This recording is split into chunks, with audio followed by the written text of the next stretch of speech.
I'm Jerry Harms, the hydroponics guy, and we just finished making several videos on transplanting cymbidiums, and we're all about cymbidium success. So what I want to show you before we finish up this series is how to set up your cymbidium for outside growing, because if you want to be successful with growing cymbidiums, they have to be grown outside because they need that sun. They need a couple of hours of strong sun all day, and they need the cool temperatures at night.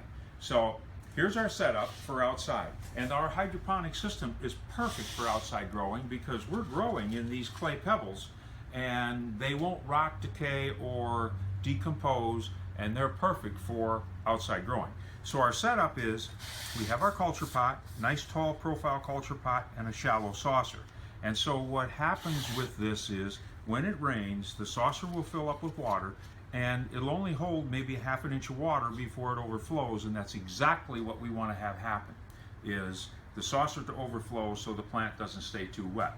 So now, here's how we're going to take that growing system and set it up for outdoors, because what happens if we put it outside just like this, the wind will blow it over, it gets toppled around, and what I used to do is put a couple of heavy rocks on the top of the pot, but you know what, is that affected my new growth and all of that. So now, the setup that we're using now is, go to a garden center, your local garden center, and get a plain nursery pot, just a plain old plastic nursery pot.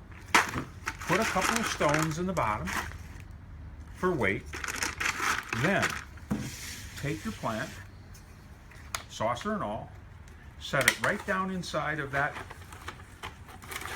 culture pot, and there you are. There's your setup for outdoor growing. The wind can blow this, and it'll wiggle a little bit, but it won't blow over, and nothing will blow over this outer pot.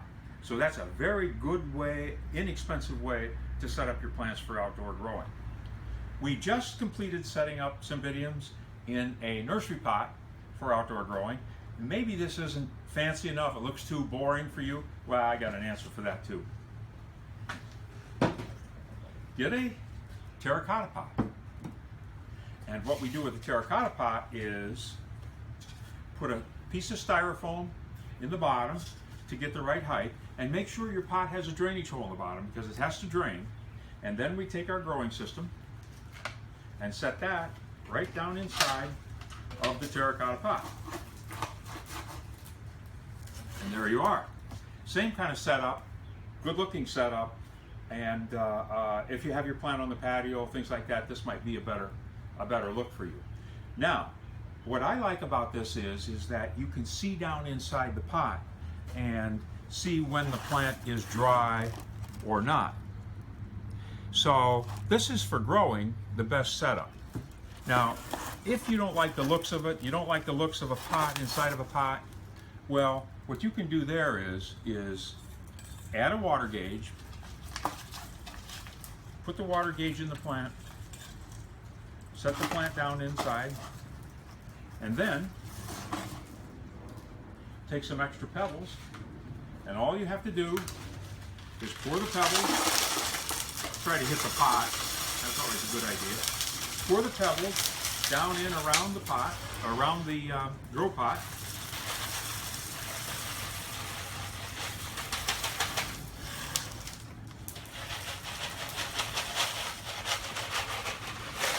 and now you don't see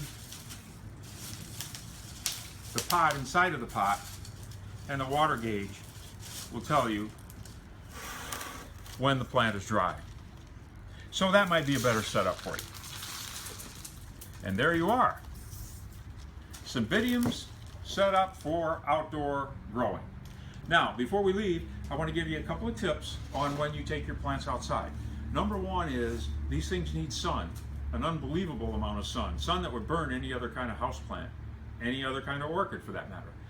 So what you need to do is, when you take your plants outside, start in total shade and put them under a tree where they don't get any sun at all, and then in a week or two you can gradually start moving them into sun. My cymbidiums get sun, direct hot sun, from 2 o'clock in the afternoon on. So you can set them up so that they get morning sun or afternoon sun I like to avoid the midday sun because that's really the hot blazing sun that might even burn the plant. So there you are. You have everything that you need to grow healthy, hardy cymbidiums. We're going to leave these things outside until October or later, and when we bring them in, we're going to have some beautiful flowers next winter. I promise.